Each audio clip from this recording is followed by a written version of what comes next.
Guys, welcome back to my channel. আমি Piu Piu recipe and ব্লগে তোমাদেরকে স্বাগত জানাই। আশা করি তোমরা সবাই ভালো আছো, আমিও খুব ভালো আছি। আজকে আমি তোমাদের কাছে বড়া রেসিপি নিয়ে এসেছি, মসুর ডালের বড়া।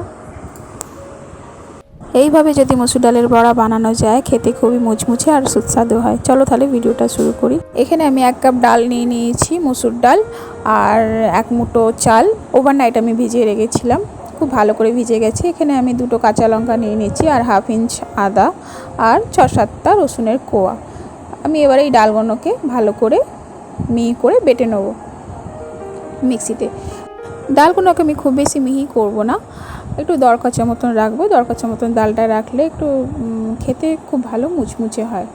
এবার আমি এই ডাল বাটাগুলোকে একটা অন্য পাত্রে ঢেলে নেব। এবার এখানে আমি পেঁয়াজ কুচি দিয়ে দেবো, আর দেবো কাঁচা লঙ্কা কুচি, আর দেবো স্বাদ মতন লবণ,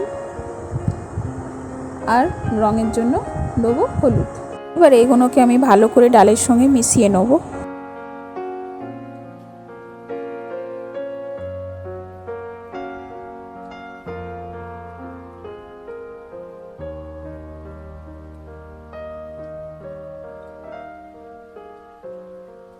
এবার এখানে আমি দিয়ে দেবো ধনেপাতা কুচি দিয়ে আরেকবার ভালো করে মিশিয়ে নেব।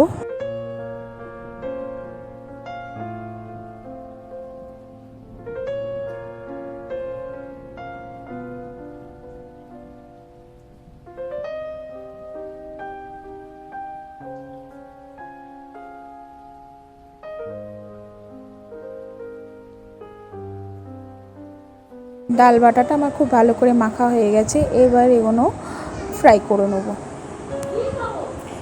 গ্যাসের ফ্লেমটা অন করে কড়া গরম করে নেব। কড়াই দিয়ে দেবো সরষের তেল।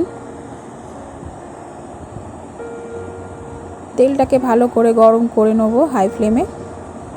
তারপর গ্যাসের ফ্লেমটাকে লো করে দিয়ে বড়াগুলো একে একে করে ভেজে নেব।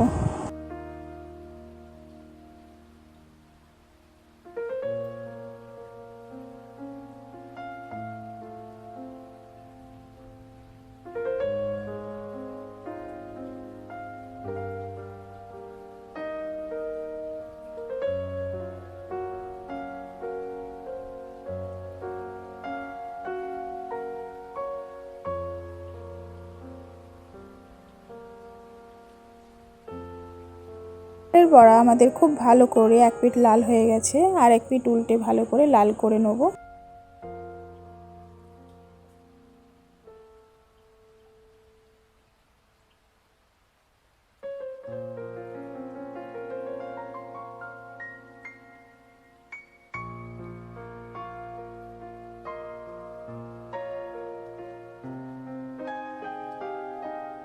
আমাদের ডালে বড়া খুব ভালো করে ভাজা হয়ে গেছে।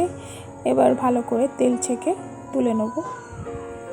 এই মসুর ডালের বড়া দুপুরে লাঞ্চে বা বিকেলে স্ন্যাক্স হিসেবে চায়ের সঙ্গে খেতে খুবই ভালো লাগে। আশা করি বন্ধুরা ভিডিওটা তোমাদের খুব ভালো লেগেছে। ভালো লাগলে অবশ্যই লাইক আর সাবস্ক্রাইব করতে ভুলো না। আবার দেখা হবে নতুন কোনো ভিডিও নিয়ে। ততক্ষণ ভালো থেকো, সুস্থ থেকো।